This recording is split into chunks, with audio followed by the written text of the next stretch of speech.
You know, Greg, it is just so good to sing the gospel. The truth of the gospel, the elements of the gospel, it is sweet.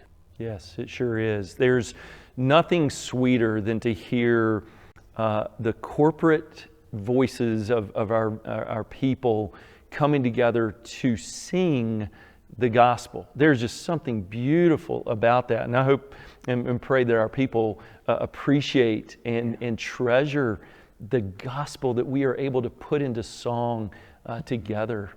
Yeah, I mean, one of the reasons why we sing, we always make sure that there's a song that is, explicitly clear on the aspects of what the gospel is and what it accomplished. One, it clarifies. Yes. We know there's a lot of false gospels running around, misunderstandings. It helps clarify what is the true gospel, how do I respond to it, all of that.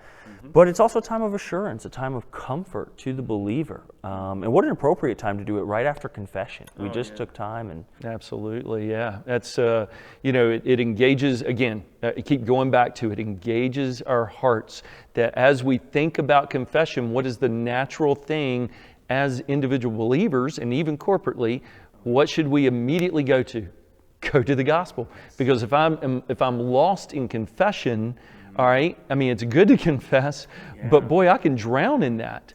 But the gospel is the life preserver that pulls us out of that and rescues that so that we have hope, we have life eternally. So, Well, that was Martin Luther's issue, wasn't it? He would spend hours in confession, even whipping himself to try to have penance, and then he discovered the true gospel. And it changed his life. And that's what we ought to do. Every time we're in sin, let's not run and hide. Let's not think, I need to make it up to God.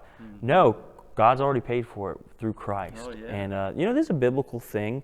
The church has been singing the gospel from the beginning. Many theologians really even point to things like Philippians 2 and Colossians 1, the Christological hymns that are in there, that these were actual songs that even Paul may have even been quoting, that the church was already singing at his time. And so how incredible it is just to sing the joy of the gospel. Oh, yeah. So when we come to this point in our worship gathering of singing the gospel, our prayer is that as a result of watching these videos, is that our people would be cognizant of that, listen for that gospel, and let that gospel just lead them to sing and praise with just great joy and enthusiasm. So that's our prayer. Amen.